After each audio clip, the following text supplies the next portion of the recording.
Galerinha, voltamos, né, a mais um bloco. Eu disse que era rapidinho, não foi? Foi, como dizia o professor Raimundo, foi vapt e vupt, né? Então, ó, voltando, terminamos o bloco passado com o artigo 36, né?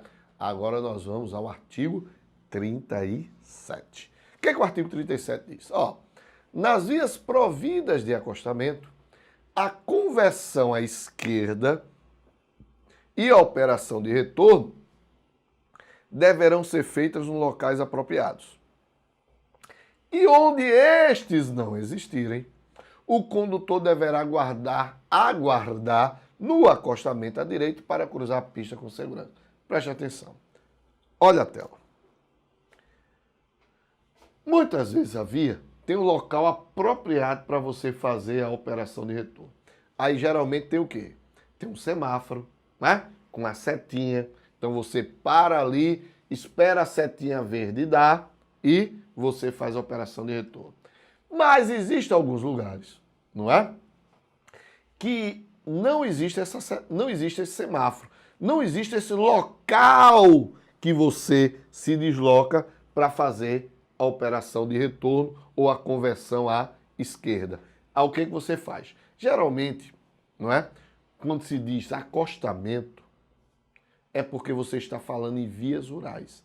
Então, nas vias urbanas, você não tem acostamento, você tem calçada, você tem passeios. Nas vias rurais, rodovias e estradas, aí você tem os acostamentos. Então, veja só, nessas vias rurais que não tem o semáforo, mas tem um acostamento, o que você vai fazer? Você vai para o acostamento e faz a conversão. Não pode fazer isso não, ó. Pegar aqui, ó, vum, ó, fazer isso aqui. Não, você tem que ir para o acostamento à direita e fazer essa conversão.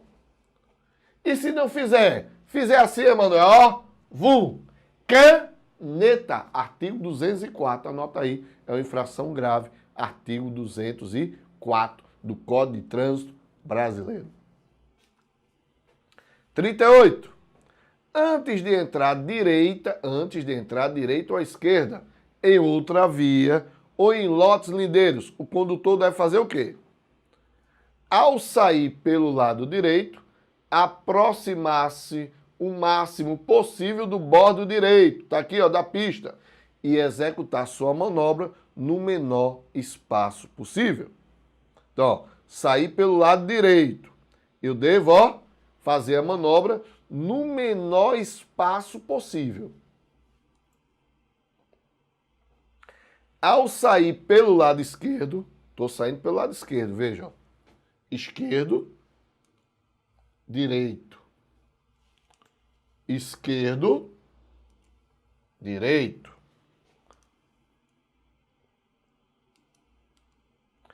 Ao sair pela via pelo lado esquerdo, aproximar-se o máximo do seu eixo aqui, ó, da divisão da pista de rolamento. Então eu tenho que me aproximar. Posso ficar aqui não, tenho que ficar aqui, ó, bem pertinho da divisão aqui, ó, da pista. Quando houver, caso se trate de uma pista com circulação nos dois sentidos, ou no bordo esquerdo, tratando-se de uma pista de um só sentido. Durante a manobra de mudança de direção, o condutor deverá ceder passagem aos pedestres e ciclistas e aos veículos que circulam em sentido contrário. Ó, veículo vem aqui circulando, dou passagem para depois entrar, tá certo? Muito bem. Áreas adequadas para o retorno. Nas vias urbanas, a operação de retorno deverá ser feita nos locais para isto determinados. Quer por meio de sinalização, né? Então você vai ver aquelas placas, né, determinando como vai ser o retorno, quer pela existência de locais apropriados ou ainda em outros locais que ofereçam condições de segurança e fluidez, observadas as características da via, do veículo, das condições meteorológicas e da movimentação de pedestres e ciclistas. O uso de luzes em veículo obedecerá às seguintes determinações. Então, muito cuidado, né? Que esse artigo 40, pessoal, que trata de luzes, ó, cai muito em prova, mas cai muito mesmo.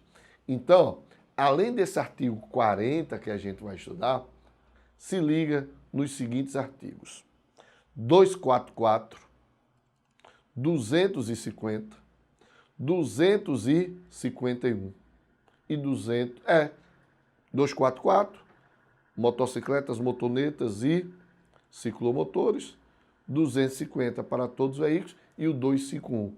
Se liga nesses 3 artigos. Depois dá uma lidinha, além desse, dá uma lidinha nesses 3 artigos que eu falei para vocês, que tudo fala sobre luzes. 244, 250 e o 251 são as penalidades que eu vou aplicar, tá certo? E aqui é a regra.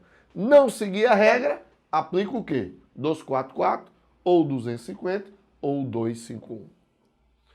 O uso de luzes em veículo obedecerá às seguintes determinações. O condutor manterá acesos os faróis do veículo.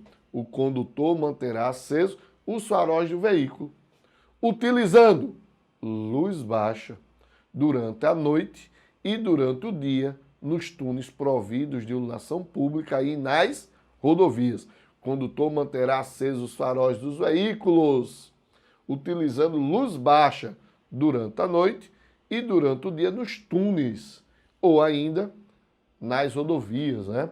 Então, essa lei, ela começou a vigorar, principalmente isso aqui, ó, luz baixa nas rodovias, começou a vigorar em 2016, né? É uma infração leve se você deixar de utilizar luz baixa nas rodovias, desde que muitos órgãos não estão cumprindo isso, viu, pessoal? Existe uma resolução do CONTRAN dizendo o seguinte, que deve ter uma placa informando que ali é uma rodovia e que se deve utilizar a luz baixa. Por que que acontece? Vocês já estudaram aí geografia, com certeza, e tem um fenômeno chamado de conurbação. Conurbação. Não é corno, não, é conurbação. E o que é o fenômeno da conurbação? Você não consegue identificar o que é o interior, o que é a cidade. Então, trazendo para o trânsito, você não consegue mais identificar o que é uma via urbana e o que é uma via rural. Você, ó, isso aqui é o quê? Via urbana ou via rural? Vou dar um exemplo aqui. Na região metropolitana aqui, a PE15. Né? A PE15 eu sei que é rodovia porque tem lá PE15, mas não tem identificação. Você sai da Agamenon Magalhães ali, de Olinda, e já entra na PE15. E não tem nada informando que ali é uma rodovia. Então, se você for penalizado, multado, porque estava sem luz baixa, ó, você pode por quê? Recorrer por quê? Deveria o órgão, que seria o DR, identificar que ali é uma rodovia e não há essa identificação. Beleza?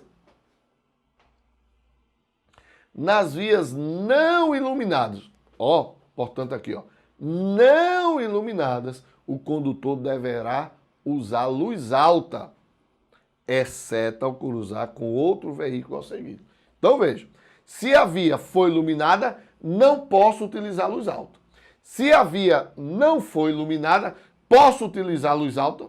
Posso, desde que não utilize ao cruzar com outro veículo ou a que eu possa seguir. Beleza?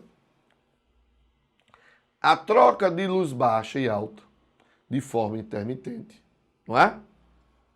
E por curto período de tempo. Então a troca de luz, né, chamado corta-luz, com o objetivo, veja só, eu só posso utilizar cortar luz, eu só posso fazer o corte de luz nas seguintes situações. Com o objetivo de advertir outros motoristas ou para indicar a intenção de ultrapassar o veículo que segue à frente ou para indicar a existência de riscos à segurança para os veículos que circulam em sentido contrário. Então, mais uma vez, eu só posso fazer o corta-luz na seguinte situação: objetivo de advertir outros motoristas ou ainda indicar a intenção de ultrapassar o veículo que segue à frente ou para indicar a existência de risco à segurança. Se eu não fizer isso, ficar cortando luz, por exemplo, para indicar ao veículo que vem lá na frente que existe fiscalização de trânsito, acontece isso, não acontece? O cara vai lá e, ó, corta a luz, ó, tem fiscalização de trânsito lá atrás. Caneta. Tá lá naqueles artigos que eu disse, 244, 250 e o 251. Nesse caso aqui, salvo engano, ou tá no 250 ou tá no 251. Beleza? O condutor manterá acesas, pelo menos, as luzes de posição do veículo quando sob chuva forte, neblina ou cerração. Meus amigos, alguns sempre me perguntam, Emanuel, o que é luz de posição? Quando você liga o carro, não é? Você tem, ó, 2 pontos de luzes, não é? Ligou o carro, o que você vai fazer? Vai rodar, não sei como é teu carro, não é? Tem carros que são automáticos, o meu é automático, quando liga, já liga a luz. Mas esses carros que não são automáticos, o que acontece? Você, ó, dá o primeiro giro. O primeiro giro é o quê? A luz de posição. O segundo giro é a luz baixa. Tá certo? Então, ligou o primeiro giro, luz de posição. Tá? Então, eu devo sempre ligar essa luz de posição. Não é a luz baixa, é a luz de posição. Quando sob chuva forte, neblina ou cerração. O condutor utilizará o pisca-alerta nas seguintes situações: em imobilizações ou situações de emergência. Emanuel, o que é imobilização? Uma parada ou um estacionamento. Quando a regulamentação da via assim o determinar. Então pode haver a sinalização determinando, ó, use o pisca-alerta. Quando acontece isso, Emanuel? Não lembro. Quando você vai viajar, por exemplo, para Gramado, não sei se você já foi a Gramado, ou aquelas regiões das Serras Gaúchas, existe muita neblina, muita cerração, né? E tem placas lá indicando, use o pisca-alerta, utilize o pisca-alerta. Por quê? Para outros veículos possam saber que um veículo está ali na frente. Então, por isso que utiliza-se, né, o pisca-alerta. Então, nessas regiões da Serra Gaúcha, né, então, tem muita cerração, né, inclusive é muito perigoso, né, aquelas pistas, né, ali acontecem muitos acidentes, que aquela serra você vai passando ali, você vê um cânion, não é, lá de baixo, não é brincadeira não. Então, ali é obrigatório o uso do pisca-alerta, tá certo? Durante a noite, em circulação, o condutor manterá acesa a luz da placa. Claro que sim. Porque se não manter, neguinho, caneta.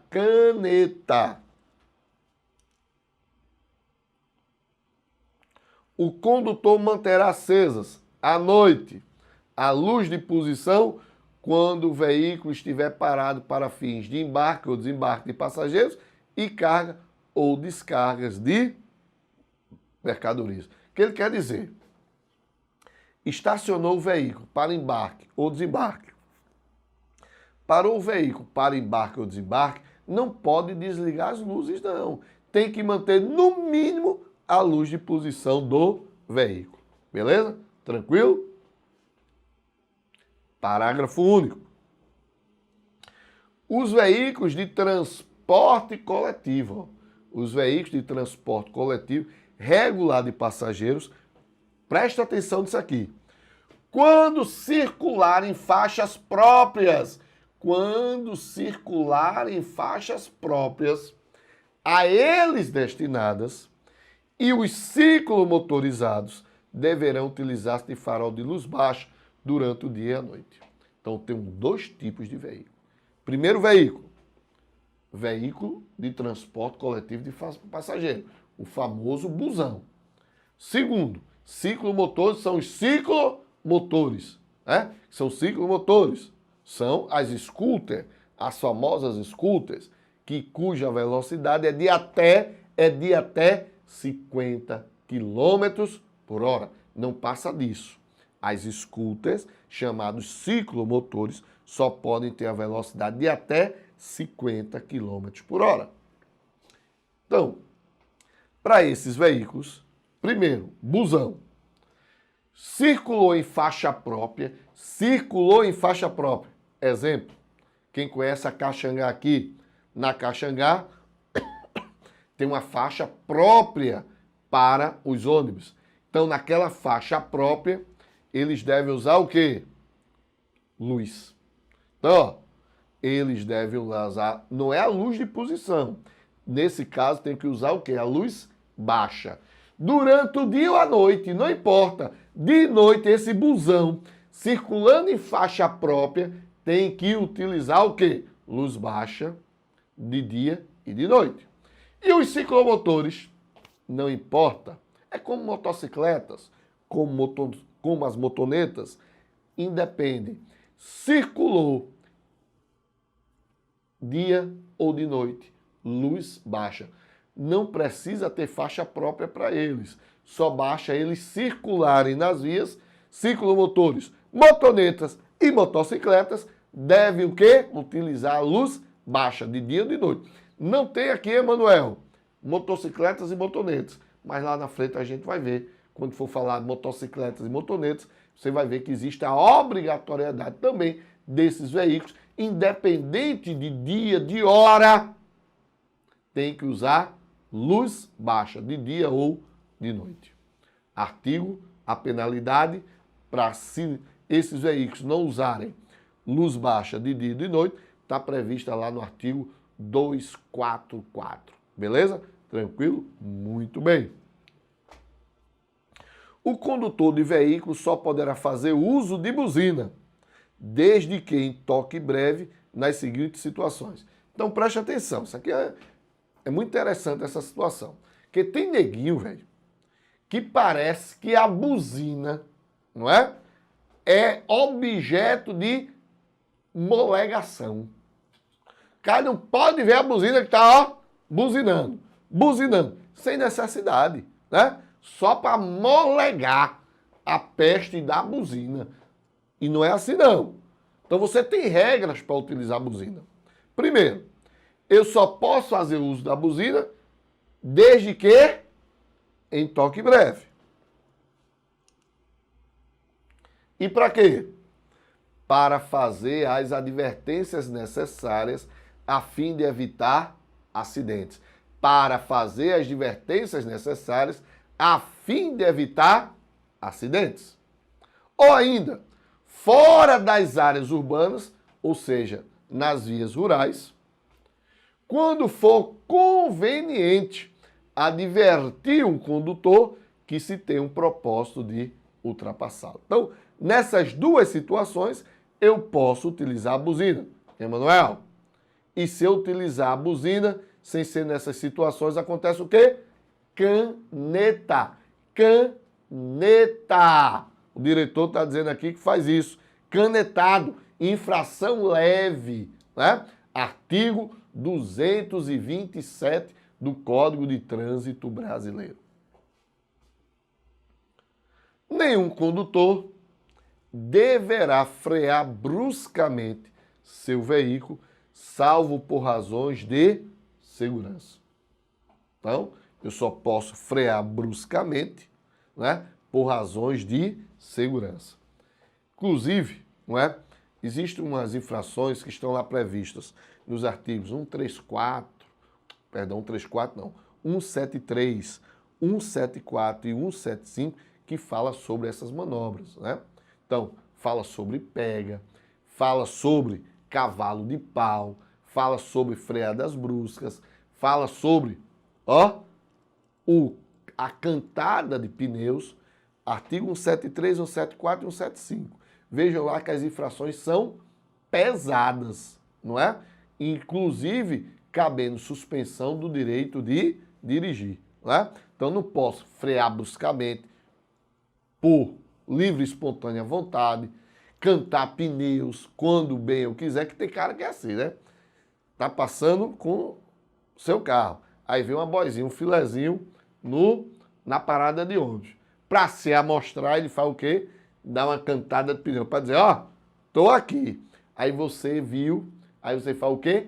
Caneta, caneta, para ele, ó, baixar a bolinha dele. Você para ele, né? Pra boizinha ver que ele foi parado.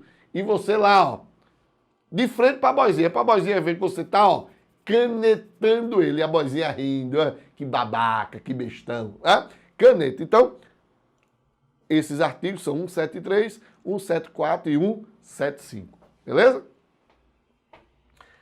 Ao regular a velocidade, o condutor deverá observar constantemente as condições físicas da via, do veículo e da carga, as condições meteorológicas e a intensidade do trânsito, obedecendo os limites máximos de velocidade estabelecidos para a via, além de não obstruir a marcha normal dos demais veículos em circulação sem causa justificada, transitando a uma velocidade anormalmente reduzida. Meu amigo, tem cara que acha que está desfilando na via, não é isso? Tem cara que, ó, desfilando na via. E não pode. Você não pode nem andar com a velocidade acima da permitida, mas também você não pode andar com a velocidade abaixo da permitida. Salvo se for na faixa da direita. Na faixa da direita, você pode andar com a velocidade reduzida, inclusive abaixo da velocidade mínima permitida para a via. E Manuel, é sim. Dá lá uma olhada no artigo 219, não é, do Código de Trânsito Brasileiro. Sempre que quiser diminuir a velocidade de seu veículo, deverá antes certificar-se de que pode fazê-lo sem risco, nem inconvenientes para os outros condutores, a não ser que haja perigo iminente. Indicar de forma clara e com antecedência necessária e sinalização devida, ó, frear as luzes do stop, né? Liga a manobra de redução do veículo. Ao aproximar-se de qualquer cruzamento, o condutor do veículo deve demonstrar prudência especial, transitando em velocidade moderada, de forma que possa deter seu veículo com segurança para dar passagem a pedestres e a veículos que tenham direito de preferência. Ou seja, cheguei no cruzamento. Aquela regra de cruzamento. Está sinalizado? Tá, e não tem problema. Aí eu vou ver. Vermelho, verde. Não está sinalizado. Qual é a regra de preferência? O veículo que vier à direita. Beleza? Tendo a placa, paro. Tendo a placa, dê a preferência, paro para dar a preferência. Mesmo que a indicação luminosa do semáforo lhe seja favorável, esse artigo 45 acontece muito, não é? Vem aqui para Agamenon Magalhães, aqui em Recife, você vai ver muito esse dispositivo.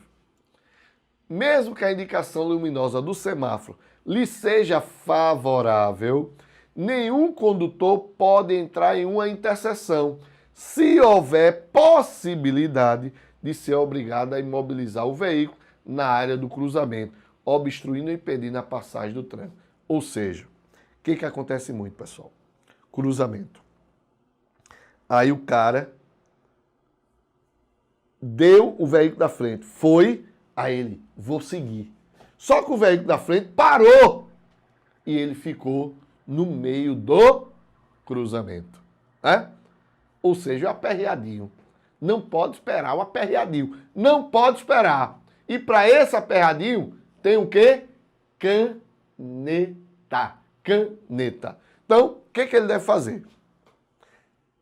Deve esperar sempre, no cruzamento, sempre deve existir uma faixa de pedestre, então ele espera antes da faixa de pedestre para que o veículo lá da frente ultrapasse lá a via para que ele possa seguir e não ficar no meio atrapalhando os outros veículos.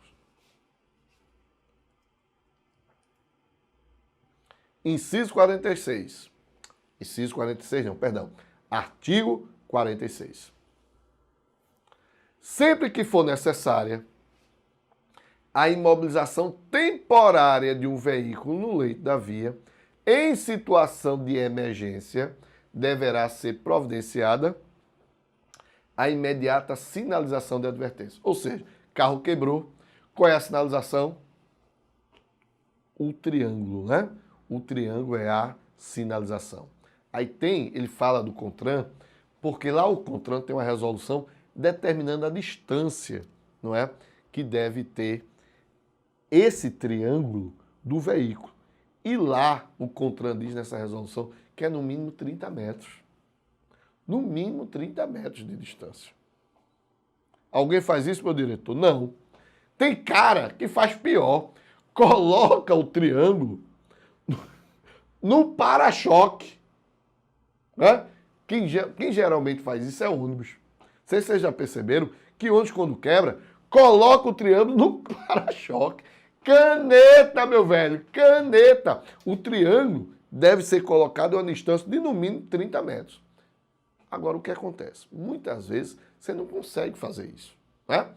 Então, pelo menos, se não vai dar os 30 metros, deixe pelo menos numa distância suficiente para que os carros que estão vindo saibam que há uma imobilização do veículo à frente. Tranquilo? Então, muito cuidado com isso.